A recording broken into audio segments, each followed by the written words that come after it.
Thank you all for joining us today for our webinar. I appreciate Mara Bretman from BEST joining us today to present some information regarding prevention of human trafficking, the role it plays in hospitality, best practices, and just talking a little bit more about this subject matter. We have had a partnership with BEST for over a year now, and we're happy to be in partnership with them and to be highlighting this on our website and the free training that's available to our members. And I know she will be talking a little bit about that training near the end. So with that, I'm going to turn this over to you. As I said, please keep your mics muted during the presentation, but you can use the chat feature if you want to throw questions in there, and we'll work through questions at the end. Thank you. Great. Thank you so much, Hope, for organizing this whole event, and thank you to the Pennsylvania Restaurant and Lodging Association for hosting, and a special shout out goes to Mira Patel, who really drove just even the fact that this event happened. She really wanted to see some training for the for Philadelphia airport hotels. And then we were able to build this partnership out. So we are thrilled. Mira, thank you so much for making this happen today. So I first will tell you a little bit about BEST, and then I'm going to jump into our topic for the day. So BEST is a nonprofit organization. We're based in Seattle. You might see the Space Needle in the picture behind me, but we do work across the US, and our mission is to align and equip leaders to use the power of business and the power of employers to prevent human trafficking. We primarily, we put our work into 4 different buckets. We do a lot of awareness raising, which is what I am doing today. We also consult with employers who want assistance in preventing trafficking within their operations. We also develop training and provide online training, which is what we are working with the PRLA to provide to your members. And we also run an employment program in King County, which is greater Seattle area, to be able to help folks who have experienced trafficking to gain employment. So let's get into the topic. What is human trafficking? The definition of human trafficking, the long definition, I'm going to give you a shorter one as well, but the long definition is the recruitment, transportation, transfer, or harboring of a person by means of force, fraud, or coercion in order to compel a person into labor or sex, or anytime a minor is involved in a commercial sex act, that is considered human trafficking. So this is the international and federal definition of trafficking. We are seeing, as a result of COVID-19, we are seeing trafficking actually get a lot worse. So we're seeing increase in calls to the National Human Trafficking Hotline. We're seeing an increase in push factors. So things like domestic violence, which are often precursors to human trafficking because someone's trying to leave a dangerous situation and they are vulnerable to get into another dangerous situation. People who have unstable housing, poverty. I was just on a call this morning with a colleague of mine who is a survivor expert, and her quote is that poverty is often the worst trafficker, right? Because in her situation, she was hungry and wanted to get some food to eat, and somebody found her at age 13 and took advantage of her, and she got a sandwich. And so we often see that, and that was a situation in which there was no trafficker or no sort of pimp involved, but it was a situation in which the trafficker was actually the buyer who was engaging with her at a young age. Another push factor is isolation and extended time online, right? Which we're also seeing young people who are especially with schools not being in person. A lot of young people are especially isolated, and then they are spending extended time online, which we are seeing trafficking recruitment increase online as well. Some pull factors, meaning what pull people into trafficking, are the need for employment, often the need for protection if they're leaving violent situations, the need for housing, the need for food, the need for love and attention. I mean, just these very basic needs that young people have, that adults have, people who are immigrants can be vulnerable to this. And so and these are the basic needs that can be met by a trafficker. So I'm going to give you this more simple definition of trafficking now, which if you just remember this definition, you will remember what trafficking is. But there are two basic types of human trafficking. One is sex trafficking, and the other is labor trafficking. But anytime human trafficking happens, it really is that force, fraud, or coercion that compels a person into work, which is labor trafficking, or into prostitution, which is sex trafficking. Or anytime a minor is exchanging sex for anything of value, whether that be food or a place to stay, that is considered human trafficking. People often get human trafficking and human smuggling confused. The media frequently uses these words interchangeably, so I wanted to differentiate between them.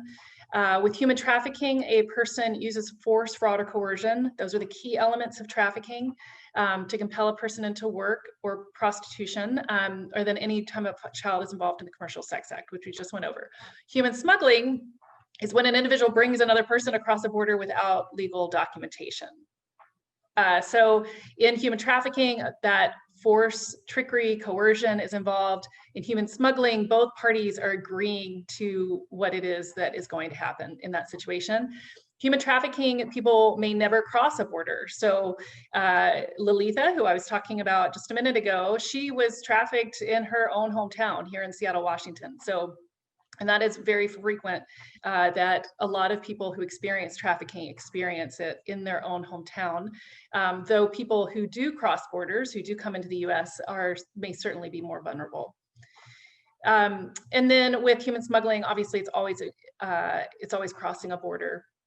With human trafficking, the person is not free to leave for some reason. There could be, we usually don't see chains or anything like that, but we often see a lot of psychological manipulation, a lot of violence or threats of violence, so that the person believes that they can't leave the situation. And then with human smuggling, they are free to leave. So let's talk about who is involved in human trafficking. Anybody can experience trafficking. I know parents whose kids have been trafficked, and they're from really good families and well-to-do middle-class families. So anybody can experience it, but what we are seeing certainly is that people who are particularly vulnerable to exploitation are often Black, Indigenous, and other people of color. Here in King County, for example, here in Washington State, 44% of the children who have been abused through trafficking are Black, African American, and only 7% of our population is African American. So we are seeing certain, and with Indigenous people, it's the very similar disproportionality of people who are being exploited. So, and it's because these communities are especially vulnerable for a whole lot of reasons, often poverty being one of the biggest. Another vulnerable group is any youth or adults experiencing homelessness, people who identify as LGBTQ+, or immigrants and people who lack documentation.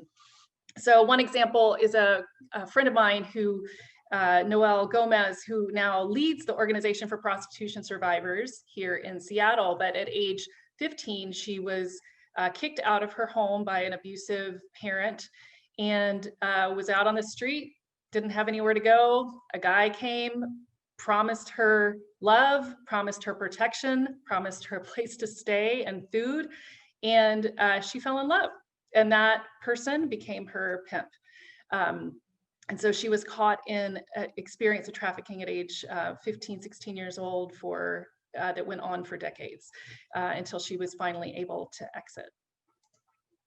So how do we identify human trafficking? Because I know that none of you want to see this happening in your hotels. It's fantastic. I've just been thrilled over the past 8 years since we've been doing this work, 9 years. I have seen the hotel industry over and over and over again step up and lead initiatives to say, hey, we do not want this on our watch. I hear I hear, you know, anything from a general manager just saying, look, I have kids who are teenagers. I have girls who are teenagers. I don't ever want this to happen in my hotel. And to the brands coming out, really standing against it. So it's been fantastic to be able to work with the hotel industry to help provide training around human trafficking identification. So I wanted to just give you a few pointers today around what you might see in a hotel situation, and how you could prevent, identify and prevent trafficking. And just to add one more thing to that, we certainly know that, unfortunately, hotels are one of the primary businesses that traffickers will use in order to be able to exploit people. So I know this is often without the understanding or knowledge of, you know, of the hotel industry that this kind of thing is happening. One of the hoteliers I worked with locally said, you know, I didn't even know trafficking was happening in my town, like much less did I know that this could happen, that this was happening in my hotel. I didn't realize these are kids. I didn't realize that folks can be so vulnerable. So, he, for example, has really stepped up and is training all of his staff, which is absolutely fantastic. So how do we actually identify human trafficking? I have 4 basic signs that I would put almost all the indicators under. So distress is the first one. So if you see a person who seems unusually anxious, fearful, exhausted, malnourished, abused, or won't make eye contact, that is evidence of potential trafficking situation. I think of a survivor who recently told her story in a public setting, that she was, you know, she finally was like, okay, this is enough. I've got to get away from this person. And so she was incredibly resilient, created her own exit plan of how she was going to get away. She ended up being able to, you know, get out of the hotel room. She was sitting in the lobby, and she just wanted to get somebody to give her a ride to the airport, or like somebody to give her money to get to the airport so she could get out of town and get away from her trafficker. And so she sat in the lobby and she asked a couple people, I think, and one African-American gentleman said, he's a pastor, and he gave her the money to go and get a cab and get to the airport. And she said she'll just never forget that kindness. And so that is the, you know, and she was clearly looking, you know, sitting there feeling distressed, like my trafficker could come in at any moment, right? So those are the kinds of things that hotel staff could be watching out for. Are you seeing someone who at breakfast time, I know that now a lot of the restaurants are operating differently, but you know, you see someone who's taking a lot more food than is typical. Maybe this is their only chance to eat for the day, or maybe they're kind of taking stuff back to their room so they'll have enough to eat. Are you seeing that happen regularly? Are you seeing someone who won't make eye contact?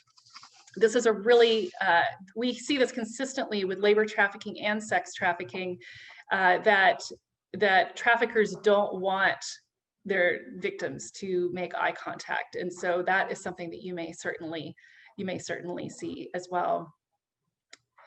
If a person, as they're checking in, is moving between hotels without luggage, it's not necessarily a sign of distress, but it certainly would be a question for you of like, why is this happening?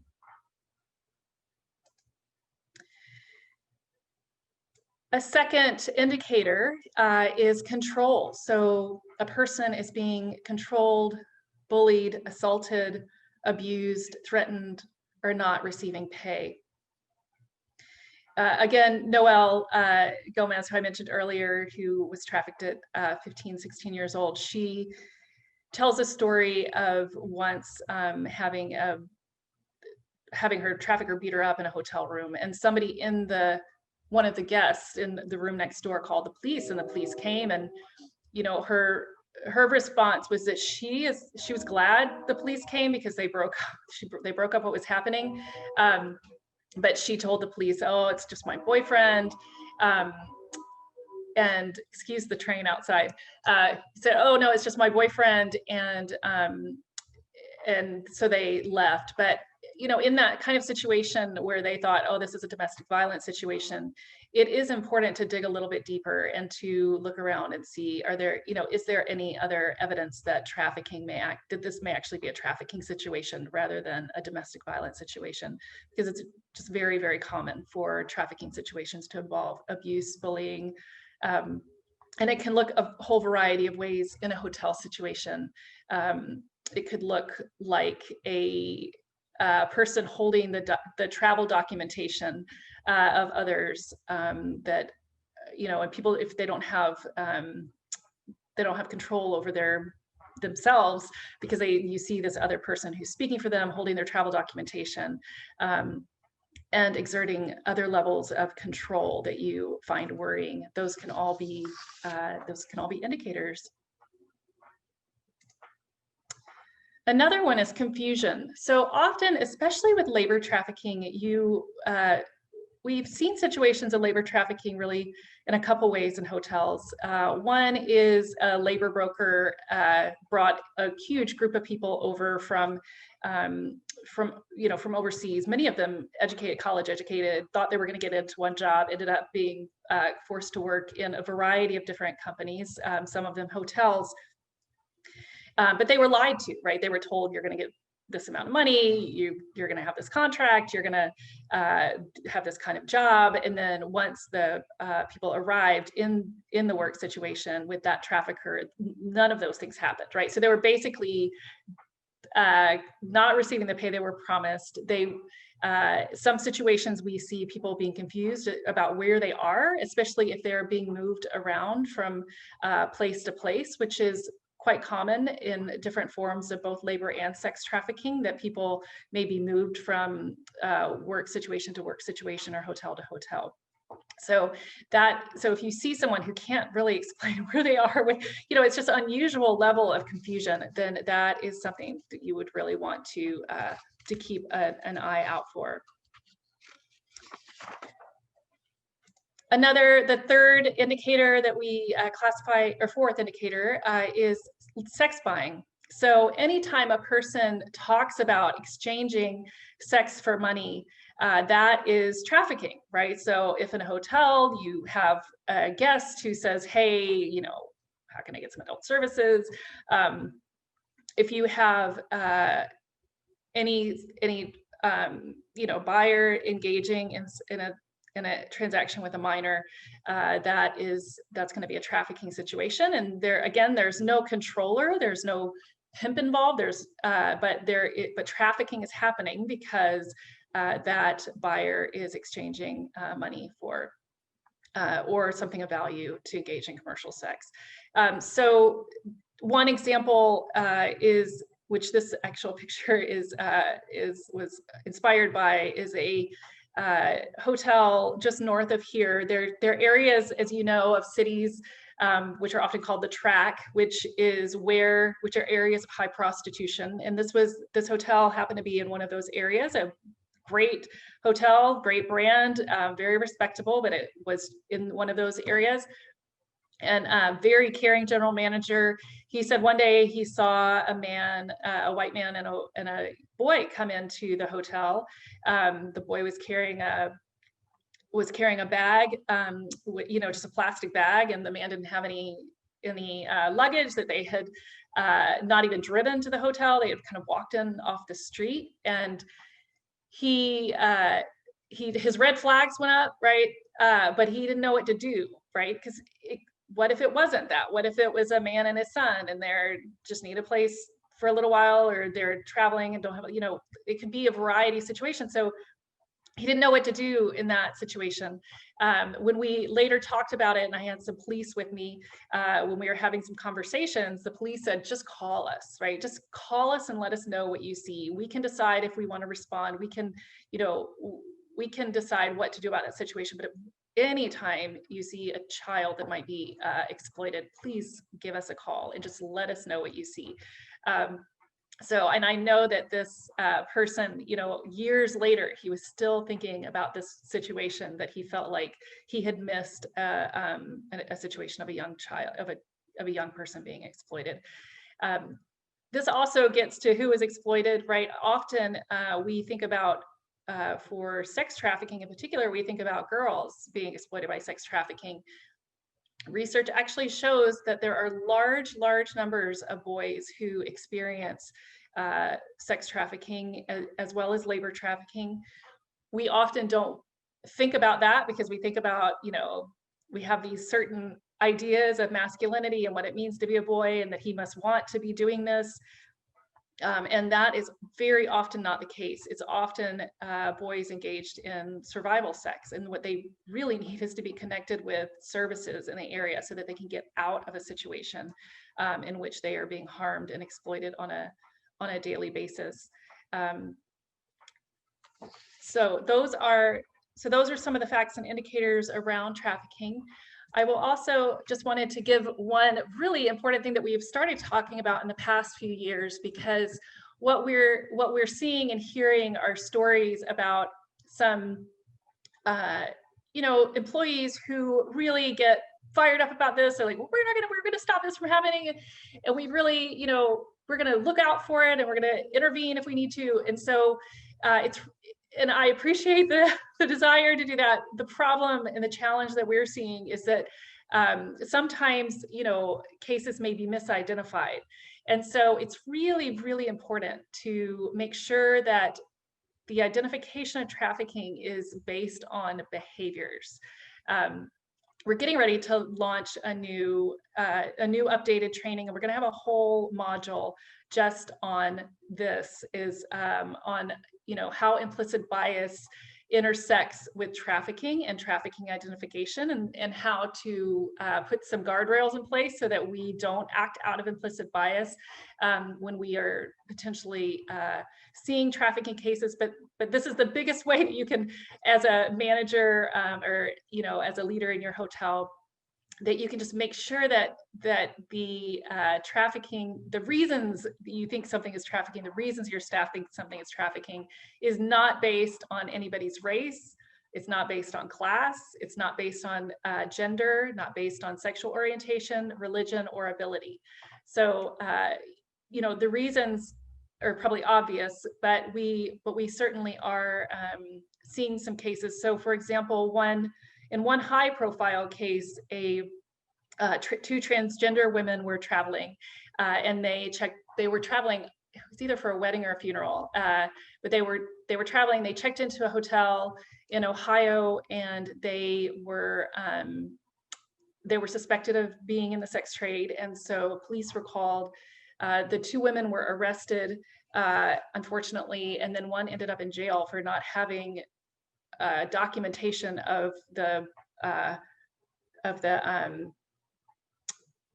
drugs, the drugs that she was taking, the medication she was taking. So, which is a very strange situation that would have happened, but a lawsuit did come out of it. And so, so we would just want to make sure that, in the case of race, for example, one airline, some of the staff got a little overeager and thought that a man and a boy that a man was trafficking a boy. They separated them. The man kept saying, no, this is my child. The child was saying, no, this is my father.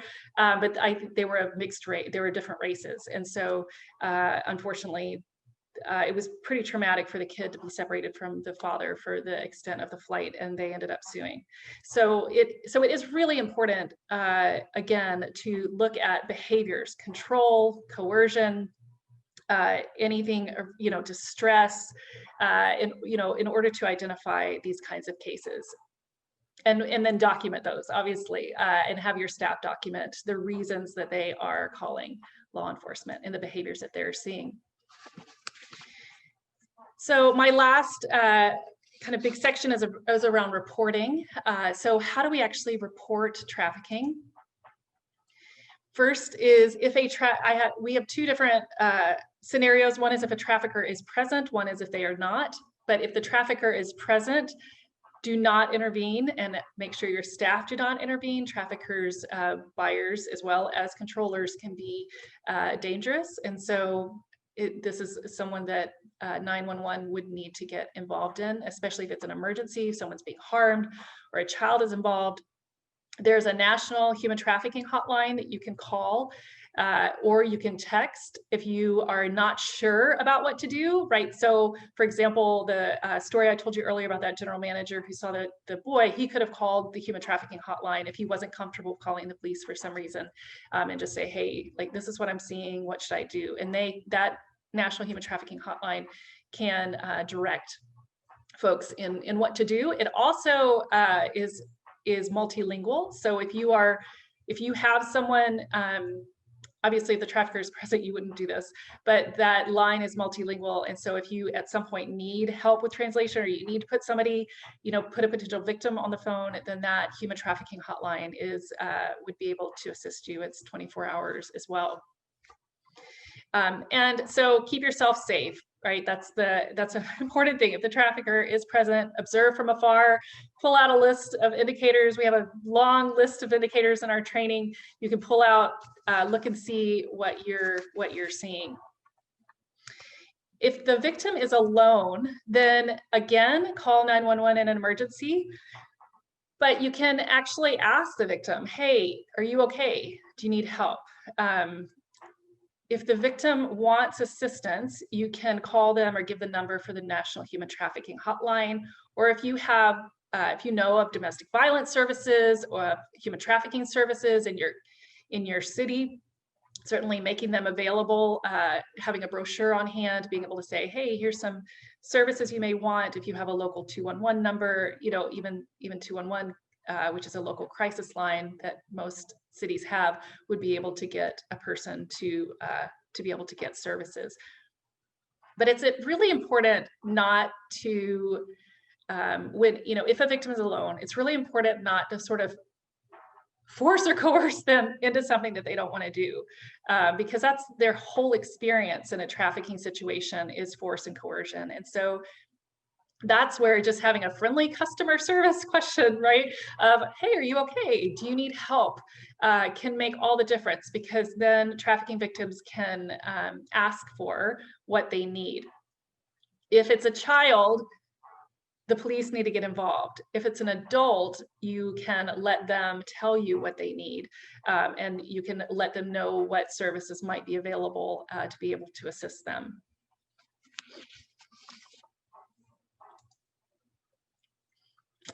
One other piece that's really important around law enforcement is the importance of building those relationships with your local law enforcement officers. Throughout the country, the FBI has something called the Child Exploitation Task Forces, and those they have multiple detectives from different agencies who work for those. And so the FBI, for example, could put you in touch with local officers who are detectives specifically trained to work on human trafficking. Not all officers are trained to work on human trafficking cases, and there are specific detectives who do these, who understand how to be trauma-informed, understand the complexities around trafficking, and know how to react in these situations. You can always try to find those in your local department, or if you have a policing community liaison, being able to build that relationship out is just so important. And I hear this over and over from hoteliers, how important it is to have a relationship of trust. And I hear it from law enforcement too, because when we started this work, there was a little bit of distrust at the table when we had law enforcement and hotels all in the same room together, and hoteliers in the same room. And so and we learned through it how important it is to just reach out, build those relationships, so that if something does happen, then you know who to call, and you know that you have some trust built up for your hotel. Another way, and I hear officers say things like, can I come and do my paperwork in your parking lot? Sometimes it can be hard to find a place to do, my paperwork. Can I use your restroom if I'm out and about, and if you have a single stall bathroom? So there are different things that you can do to offer to be able to build up that relationship. You could also consider partnering with law enforcement on a sting operation. Those are when law enforcement come in and try to detect situations of trafficking in your community. hotel staff can get kind of worried about those, or managers and owners can get a little worried about hosting something like that. But what we hear from law enforcement is that they are much more interested in not letting your guests know what's happening than you are, right? So because it'll blow their whole operation if other people know what's going on. So certainly that would be a consideration of doing a, partnering on a sting operation. You would want to have a conversation in advance around if they were going to do publicity around it. Are they going to name your hotel? Those are some things to consider. But we have found, as survivors have told me, if the word gets out on the street that your hotel is not allowing this kind of stuff, that you do have law enforcement, active relationships with law enforcement, you can just imagine the impact that has, right? It means that folks are not going to want to, folks who are doing illegal things are not going to want to stay in your hotel, which is good, because then you are attracting the kind of customers that you really want, which are families and travelers and business folks, because they feel safe to be there.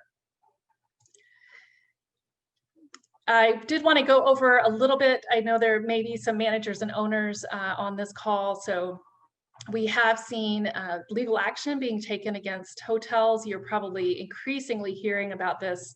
We're seeing, the legal, like when we started this work 9 years ago, there was very limited legal action that had taken place against hotels. Mainly, we would see things like this case in Washington, where 3 hotel properties were seized by police, and 2 of the hotel owners were arrested for drug and prostitution activity because it was what they call in Washington a nuisance property.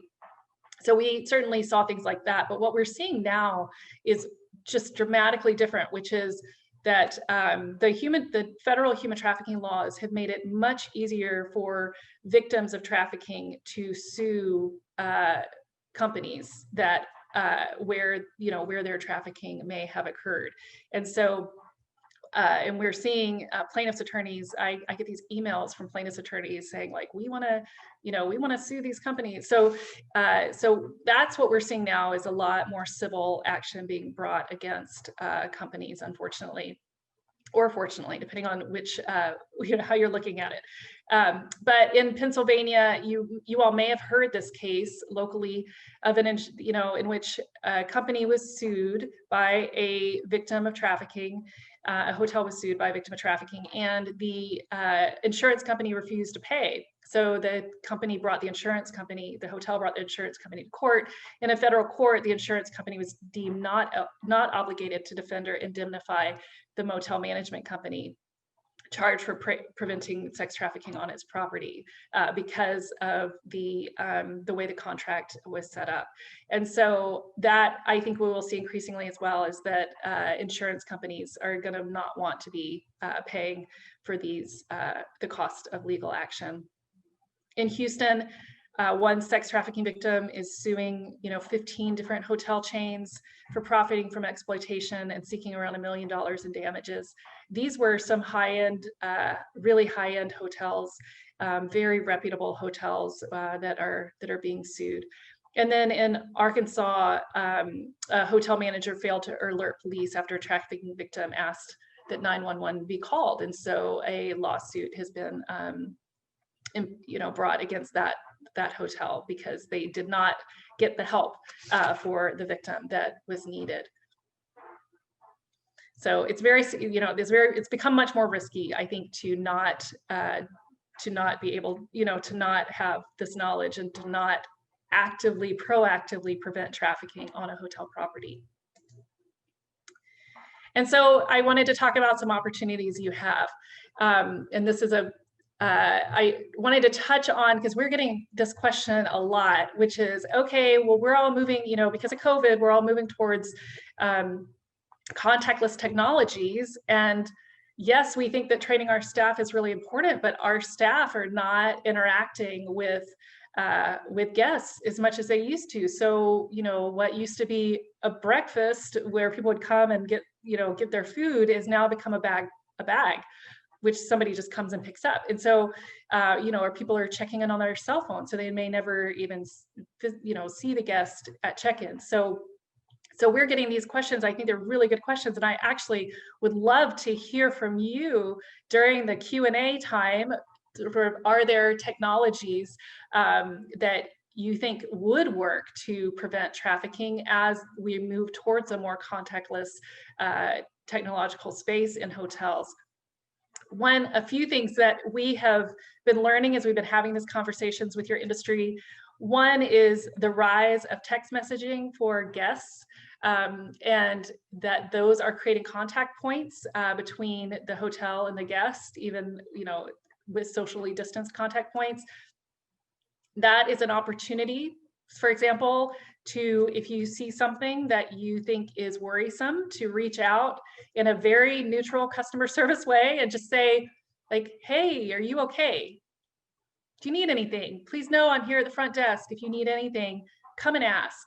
I have another colleague of mine who was trafficked for several years in hotels, and she, you know, and this was 20 years ago. It's a long time ago. But she says, you know, she had so much stigma and so many self-esteem issues. There's so much social stigma around prostitution and the sex trades that she felt. She also had deep self-esteem issues because she had experienced abuse for a very long time, since childhood. And so she, you know, she wouldn't have reached out to a hotel staff, but she says if somebody had reached out to her and been really kind to her, or just asked her, like, can I help you? Do you need services? That it would have meant a lot to her. And she may not have responded that time, but when she was ready, she would have responded. And so that's a way that, you know, by text messaging, that we can just ask, you could ask your guests, like, hey, are you okay? Another thing is, from a, you know, security technology perspective, certainly there are different activities that traffickers would engage with versus a normal guest, right? So opening and closing doors at regular intervals. Are there you know, people going in and out of a room that your security cameras could discover or notice?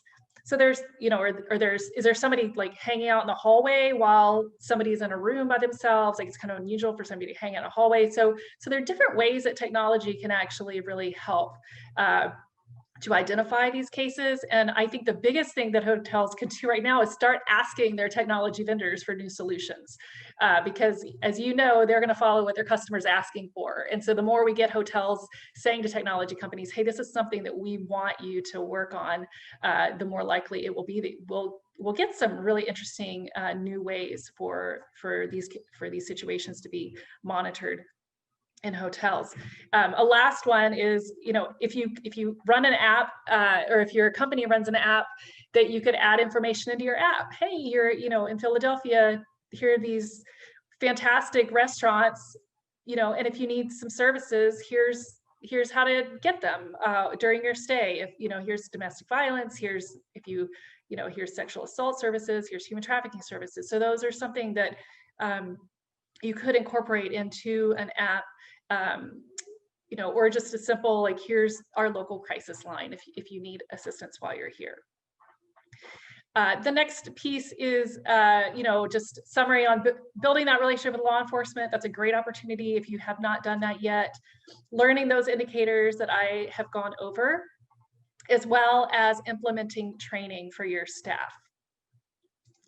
One piece on that, this is a website that you probably recognize. It's the PRNLA website, and this is the way that you can access free training that BEST provides for you as well as any of your staff. So as a member, you have this special benefit, and so you would just go into here, sign in as a member, and you will be able to access that training for free, which is a fantastic opportunity.